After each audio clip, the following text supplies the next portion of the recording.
তো রক্তের সম্পর্ক ছাড়া কোনো সম্পর্কই কিন্তু মানে সেরকম হয় না। ঠিক যেমন আমি বলতে চাচ্ছি যে এই যে আমি আমার যে মেয়েটাকে জন্ম দিছি, সে মেয়েটা আমার কষ্টটা ঠিক যেমনভাবে ফিল করতে পারে, এই কষ্ট কিন্তু আমার সঙ্গে আরও অনেক গভীরভাবে সম্পর্কিত মানুষটাও কিন্তু বুঝতে পারে না। মানে আমি এখানে বলতে চাচ্ছি আমার শ্বশুরবাড়ির লোক, ইনক্লুডিং মাই স্বামী, এরা সবাই মিলেও কিন্তু মানে কখনোই আমার মনের দুঃখটা ঠিক সেরকমভাবে বুঝতে পারবে না, যেরকমভাবে আমার সন্তানটা বুঝতে পারবে, যেরকমভাবে আমার মা বুঝতে পারবে, যেরকমভাবে আমার বোনটা বুঝতে পারবে।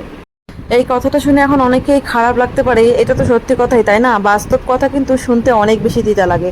তাই জন্য যে সমস্ত মানুষ বাস্তব কথা বলে, সত্যিটাকে চোখে আঙুল দিয়ে দেখায় দেয়, তোমার ভুলগুলোকে ধরায় দেয়, সেই সমস্ত মানুষকে কিন্তু তোমার একদম ভালো মনে হয় না। হ্যাঁ, তবে তুমি যদি ভালো মানুষ হও, তবে তোমার ভালো মানুষকে পছন্দ হবে।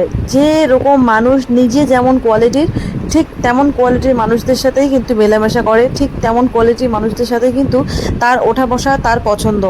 এবার তুমি যদি নিজে একটা নেগেটিভ মানুষ হও, তুমি যদি মানে নানান রকম অনৈতিক কাজের সঙ্গে যুক্ত থাকো, তুমি কিন্তু একটা ভালো মনের মানুষের সাথে কখনোই তুমি কানেক্ট করতে পারবে না, কখনোই তুমি সেই মানুষটার মনের কথা বোঝা বা তাকে মানে তুমি কানেক্ট করতেই পারবে না। কিন্তু তুমি যদি নেগেটিভ হও, তুমি নেগেটিভ লোকেদের সাথে ওঠা বসা বলো, তুমি তখন করতে পারবা যখন তুমি নিজে মানুষটা ভেতর থেকে নেগেটিভ। উপর থেকে কিন্তু সবাই খোলস ধরে রাখতে পারে, মানে উপর থেকে আজকালকার মানুষ এমনই হয়ে গেছে যে উপর থেকে দেখলে পরে বোঝাই যায় না। উপর থেকে দেখলে হয়তো জেন্টলম্যান মনে হচ্ছে, একটা ভালো ভদ্র নারী মনে হচ্ছে, কিন্তু ভিতরটা যে কতটা নোংরা, তাদের সাথে কয়েকদিন মেলামেশা করলে পরে, কয়েকদিন তাদের সাথে উঠবস করলে পরে কিন্তু বোঝা যায়, জানা যায়, তাদের আচার ব্যবহার সম্বন্ধে সব কিছুই বোঝা যায়।